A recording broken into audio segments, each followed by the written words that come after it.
Greetings and welcome back to our lesson on classical Greece. Today we are looking at Lecture 4, which talks about the Athenian Golden Age. Why they call it the Golden Age is somewhat of a mystery. It's something that the historians threw out there because of all the buildings and stuff that they made. But it's just the time period that they're referring to that we'll talk about. Reminder about this lecture, make sure you are using your Lecture 4 note worksheet so that you can fill in the blanks and complete the questions. So let's get started. Setting the stage. The Greek civilization was a collection of city-states. As a reminder, we've talked about this in the past, back then there was really no Greek country. It was just a group of smaller cities and the surrounding areas of those cities that made up the government of each city. Those we call city-states. They're just small cities, each with their own governments. Cities such as Athens was a very democratic, very open society, which is in total contrast to Sparta, which was more of a militaristic society controlled by the military. So even though they're not that far from each other, totally different societies. They didn't call themselves Greeks. They called themselves Spartans, or they called themselves Athenians. So when we talk about ancient Greece, you need to remember we're talking about the city-states and not so much the whole country of Greece as we see it today. So let's take a look to see how things are today in Athens, just to kind of give you a picture. Today, as you can see on the top left, is a picture of the Parthenon, which is the actual messed up building on the top left there. And that lies right on top of what's known as the Acropolis. The Acropolis is the actual hill that the Parthenon sits on. So the whole hill itself is known as the Acropolis. Just a large hill where this temple sat on top of. On the bottom, you can see the port of Athens, right next to the Mediterranean Sea. And that's actually what Athens was known for, and what made it so powerful back then was that it had a very strong navy, a very strong water presence. Besides their navy being very strong, it was also allowed them to do very well with trade, making Athens very wealthy as well.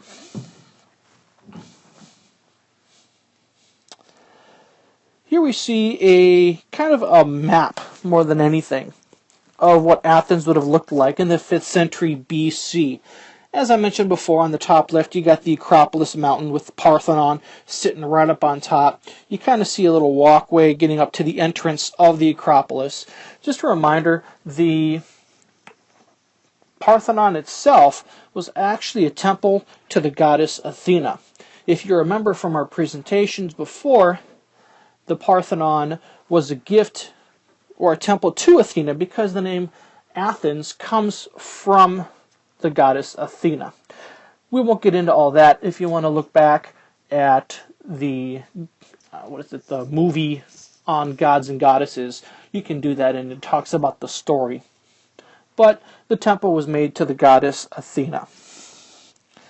And underneath you see other smaller buildings relating smaller temples.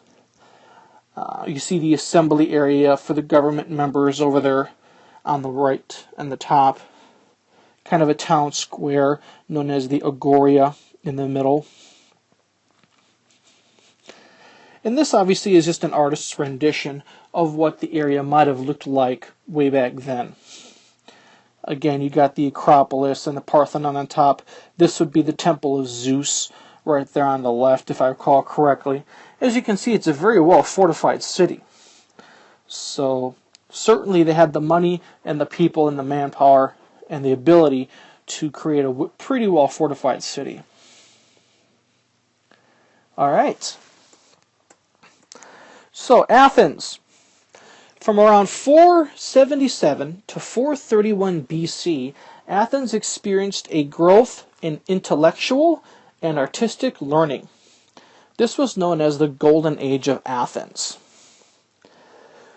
See if I get his name right again.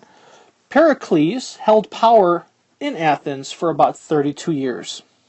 Pericles, when he had power, when he took over power, he had three main goals that he wanted to accomplish during his leadership. First, he wanted to strengthen the Athenian democracy. He let the people rule themselves for the most part. Although he was the high-end leader of within the Senate back then, or within their government, he did believe that the people should be able to rule themselves. And it created this idea of direct democracy, where the people themselves got to decide what was going on in their own city-state. His second goal was to hold and strengthen the empire. He did this by increasing its military, as well as increasing its stature in the fields of architecture and art. And finally, his third goal was to glorify Athens. And there's three subsets to this glorifying, which is kind of going along with strengthen. The first subset was the architecture, which we kind of just mentioned. He architected and built the Parthenon on the Athenian Acropolis. We kind of just looked at that a few moments ago. Second part to glorify was the direct democracy, which he introduced as well. This idea that the people should be able to control the government directly without representatives. And finally, he was the head of the Delinean League, which was an alliance system created after the defeat of the Persians. The way to describe the Delinean League was like modern-day United Nations. It was a group of city-states that decided to get together and work together in the hopes of promoting peace, but as well as working together for food and alliances and stuff like that.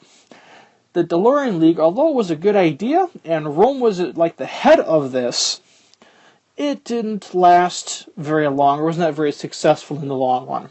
And we'll talk about that in a minute. So here we see another picture of the Acropolis with the Parthenon on top. As you can see here, here's the path leading up to the entrance of the Acropolis. You've actually got the Parthenon obviously right there. Interesting piece about the Parthenon, it did not always act as the temple to Athena. It was also a church at one time. It became a mosque for the Muslims. And after a while, it was actually also known as kind of a storage facility for ammunition, which actually, if I remember correctly, there was an accident, and a lot of the arms inside kind of blew up. And since then, it's pretty much been useless. Obviously, it's been falling apart ever since. They've been trying to restore it and keep it structurally sound for tourists, but as you can see, it's in pretty bad shape. And another pretty picture of the Parthenon from the ground view. So let's get into the Spartans. Sparta, as you can see, was kind of to the southwest of where Athens was.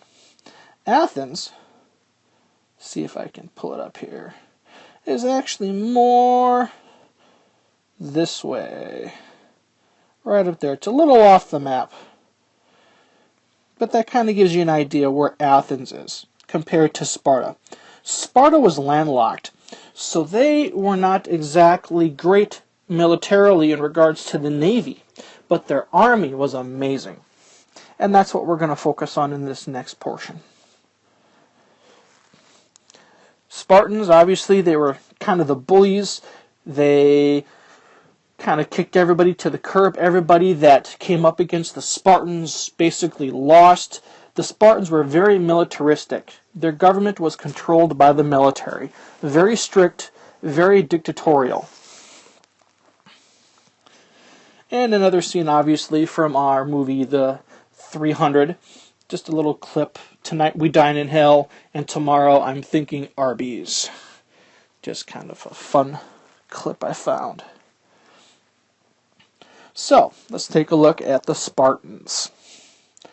Sparta was a military city-state, as we talked about before, controlled by the army and the military. Sparta had a better army than the Athenians, where Athens had a better navy. Their navy was not built out. They didn't even have one. The Spartans also were not much for builders. Sure, they could build what they needed to survive, to protect themselves, but they didn't really build anything monumental, such as like a Parthenon, or statues, or sculptures, or any real pieces of work or of art. They were more militaristic. They did what they needed to do to survive and to conquer. Due to its inland location, Sparta could not be attacked by sea. This was an advantage for them when they're going to war shortly against the city of Athens. Athens was great militarily on the water. Sparta was great on land. Athens would have to fight the Spartans on their turf, which was obviously against the army on land. Many men in Sparta were soldiers for life. They were raised as soldiers. Typically when they were born or when they were young, the boys in Sparta would be picked out, taken away from their families, and trained in the military. And they would stay there pretty much as long as they lived. Which, if you were in the military there, was not very long for many of them. If you were really good at what you did, you might have lived a longer life, obviously. But for the number of battles that Sparta was always into, if you were good, you were probably put on the front lines. You might have been put into a command of a small regiment. But the lifespan of a soldier was not great, unless you were really good. So, the Peloponnesian War, which was a battle about 30 years long between Athens and Sparta. As Athens grew, city-states viewed it with hostility. That's why a lot of people are concerned about the United States and even China. You got these growing, emerging countries that have a lot of power, and it makes a lot of other people concerned, especially those that are around them. They're concerned that Athens is becoming so powerful, so rich. What's to stop them from taking over the nearby city-states? So a lot of the nearby countries or city-states were getting a little nervous.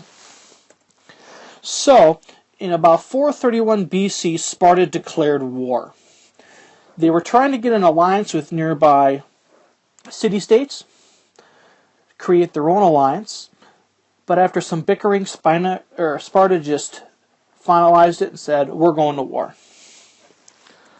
Sparta marched on Athens and was able to burn its food supply. Now, the city of Athens, again, is not just the city, but it's the surrounding area as well. So, when they marched towards Athens, they pretty much burned all the wheat or all the fields that they could, preventing Athens from having a real strong, sustainable food source. Those that were able to get away were able to run back to the main city of Athens and be protected by the walls of the city. Sparta was not able to get through those walls initially, so Athens was able to survive for a while. However, in the second year of the war, plague hit Athens, and about 1/3 of the people died, including Pericles himself. So the plague hits Athens, killing 1/3 of the people, including Pericles. In about 421 BC, about 10 years after the beginning of the war, truce is signed between Sparta and Athens. However, this truce did not last very long at all. It basically is more like a temporary ceasefire. It gave both sides a timeout to regather their troops, get themselves back organized, to start all over again. It was a short time later that Sparta once again attacked Athens in its attempt to overtake them again. In 413 BC, Athens and its navy was decimated at Syracuse, which was an ally of the Spartans. Syracuse lies just to the north of Athens, and because of the problems with the plague, not having a lot of food, the Athenian army was just decimated. at Syracuse. So now their navy is mostly destroyed. They lost a lot of soldiers in this battle against Syracuse. And now there's really not much left in Athens to protect it. Finally, after about 9 more years, Athens surrenders to Sparta in 404 BC. Athens could not handle it anymore, and they ended up surrendering. Thereby, the Athenian empire has been conquered.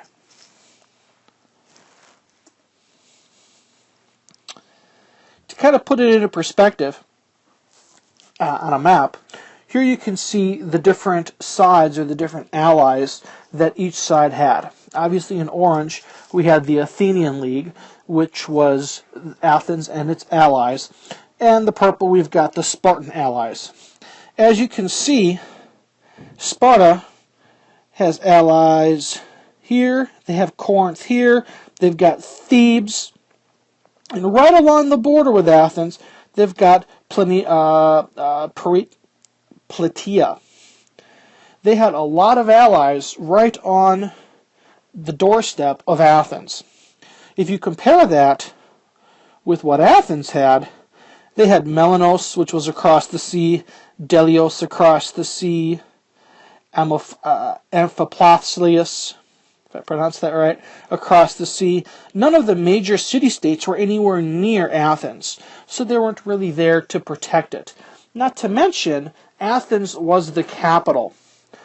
Some of these other city-states that were allies with Athens had previously been conquered by Athens. So it could be considered or a possibility that these other city-states were not too disappointed when Athens was under attack. Especially Melanos, who was kind of forced into being in an alliance because they couldn't fight or defend themselves. They were forced into being allies.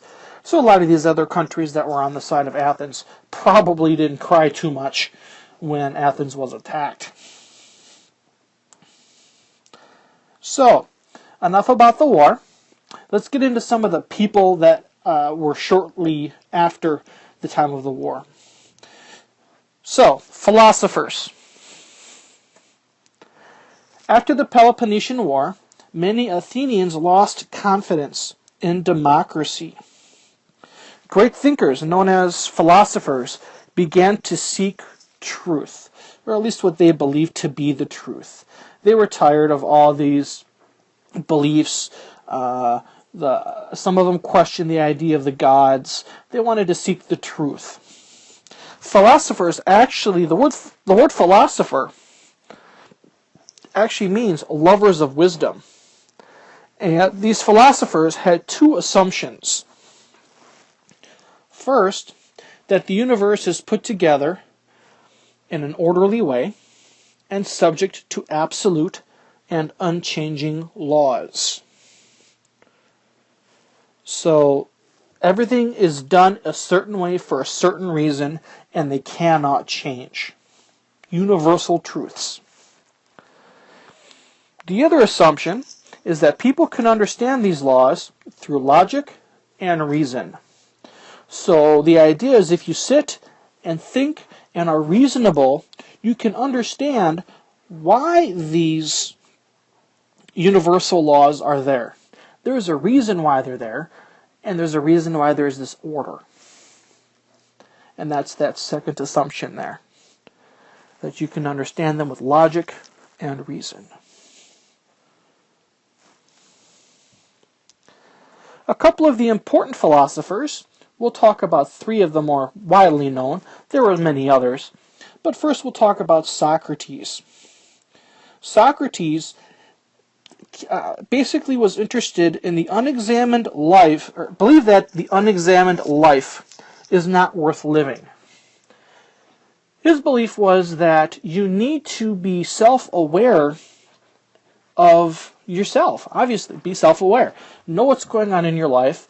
Pay attention to what you're doing and how you can make it better. He felt that a life is wasted unless you can do something to improve your life. However, because of his thoughts and his beliefs, in 399 BC, he was brought to trial for corrupting the youth of Athens. He was also brought to trial for failure to worship the gods, or to glorify the gods, which probably wasn't a good thing either. But eventually a jury did condemn him to die and forced him to drink hemlock, which is a poison. It's a very slow poison. It is not something I'd recommend on anybody. Painful, slow death. Another one of our philosophers was actually a student of Socrates, and that was Plato. Plato was a student of Socrates. He wrote a book known as The Republic, which talks about how the government should be the perfectly governed society, as it says here. In this book, he actually brings up the idea of a class system, such as the one that we even see today. His class system consisted of farmers, consisted of slaves, and consisted of the aristocracy, or the rich upper peoples. This idea lasted 1,500 years through Europe, and it's kind of even seen in a lot of today's society. We obviously don't have the slavery system, but we do have a type of class system even in the United States. An upper class, a middle class, and a lower class. A lot of governments created their ideas of governing based on this book from Plato, where he talks about these different societies and classes of societies. He did have a pupil, or a student, who he also known as Aristotle, which you've probably heard of as well. So let's take a look at him. Aristotle questioned the nature of the world. Why things exist, how they exist throughout the natural world. He invented the method of arguing according to the rules of logic. He created step-by-step procedures on how to answer questions, create theories, and then prove those theories logically in a process. His works provided the basis for the scientific method that we even use today. So even though this guy lived about 350 BC, he created the foundation for a type of analyzing science and analyzing theories that we still use today. And one of his students was Alexander the Great. And with that, we end our lesson on the Peloponnesian War and the Golden Age of Athens. If you have any questions, please feel free to let me know. And I hope you enjoyed it. Have a great day. Goodbye.